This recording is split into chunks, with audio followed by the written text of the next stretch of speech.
Until midday, this is Mornings with Tim McMillan for Gareth Parker. When you start talking about robots and artificial intelligence, people normally assume you're talking about some sort of science fiction movie or something they've seen that we've got to look forward to well into the future. But more and more we're hearing warnings now about robots taking over. Certainly, Stephen Hawking has been warning about this for ages now, for years and years. He says that artificial intelligence will pose one of the greatest risks to mankind as we know it, and that we should stop investing so much time and money and resources into developing robots and artificial intelligence. It seems that others are certainly on that wagon too. Shara Evans is a technology futurist and CEO at Market Clarity and joins us this morning. Shara, good morning. Hello, Tim. Look, do you agree? Are we living with our heads in the sand here as far as robots and artificial intelligence goes? Are we going to do ourselves out of humanity as we know it? Well, there are a couple of different things to look at. One of the first things is to understand that automation is happening and it's going to accelerate much, much faster than most people expect because we're now at an exponential growth stage. And when we talk about things like robots, we're also talking about artificial intelligence. And the fact is that if you look at any given job, there are aspects of it that can be automated. Some of them will be mundane things that we're really glad to get rid of. In other cases, it might be an entire job. And this is the point in time when all of us, from a company and an individual perspective, need to start considering what parts of our jobs can be automated and what else are we good at. And there's a couple of other aspects to this. And the first is that there will be a lot of new jobs in the future. And I've been doing a lot of work on trying to define and describe what those jobs will be. And some of them are really cool, but people need to be reskilled to be able to take advantage of those jobs. And that's where it comes down to skills assessments and actually then investing in reskilling in different areas. The trick is that it's happening at such an incredibly fast rate that there's a danger that many people will be caught out. I should say, Shara, a lot of the talk around robots today has come off the back of comments from the boss of Seek, the employment website Seek. I have to say, I'm wondering if it's because he hasn't found a way yet to employ robots through his employment website. Obviously, he hasn't yet, but he's saying that the advancements in robot technology in replacing humans in the workplace is going to trigger an employment crisis in this country. He wants companies and governments to take urgent action on this. In the article as well, we read quotes from Microsoft founder Bill Gates, who wants governments to impose a robot tax.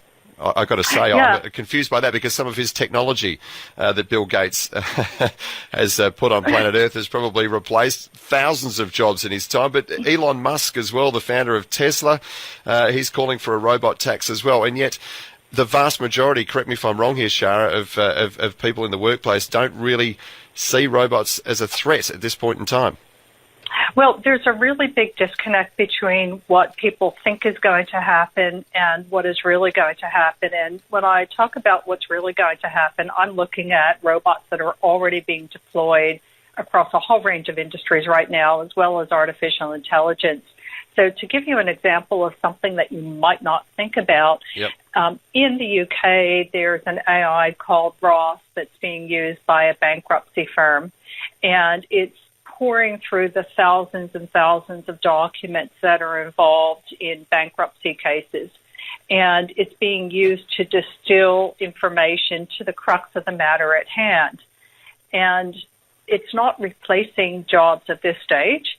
It's actually being used as a complementary technology to the legal team to be able to do things cheaper and faster and more efficiently than they would if they had to read these thousands of documents by themselves. But there is also the potential for a lot of people that are in the paralegal field or legal assistant field who do this for a living to find that what they do has changed radically. And these are things that are today, they're not science fiction. And that's what people do not understand. So where I'm sitting is, I guess, in between the doom and gloom position and robots taking over the world, with a warning that it's time to wake up, get our heads out of the sand, and actually start looking at what really can be automated within an organization and within your job as an individual, and start to understand what some of the cool new jobs of the future are going to be, and start training in the skill sets that you need to do it. So let me give you an example of a cool new job of the future. We're starting to see all these AIs that we're interacting with using our voice. There will be people that are actually digital avatar personality designers. You know, nobody wants that robotic voice that you were playing earlier. There will be people who have voiceover skills and real personality who will come into this new range of jobs. Another example is in home automation. We're getting more and more gadgets. You've heard of the Internet of Things, and there's also increasing security risks. We read about hacks and ransomware every day. There'll be a category of new jobs that involve things like home automation integration, including your smart fridge and your robot vacuum cleaner, and doing it in a way that protects you from a security perspective. Yep. There are also corporate jobs, lots and lots of them. I could go on forever, but I know we've only got a short time period. So it's not doom and gloom in terms of there will be no jobs. But if we don't train people and start understanding and defining what these new jobs are going to be, then we've got a big problem. Let's hope they don't have automated journalists anytime soon then, Shara. Well, they're already doing it. Stop it. Sorry, I'm only just telling you what's happening around the world. Some would argue we're already robots anyway, but that's an argument for another day. 92211 882 is our number. I would love to hear from you. Has your workplace been affected by robotics or automated technologies? Are you worried that your job could one day be taken over by a robot, a machine, or some sort of intelligence, some sort of digital technology? 92211 882 is our number. Shara, as you say, it's quite scary to think that a lot of the technologies you're talking about now and the stuff that can be done, the technology is already there. Well, that's it. And it's going to get more and more sophisticated over the coming years, and it's happening very, very fast. Shara Evans is a technology futurist and CEO at Market Clarity. Thanks for your time this morning. Appreciate it. Much enjoyed, Tim. Thank you very much. Thank you. That's Shara Evans.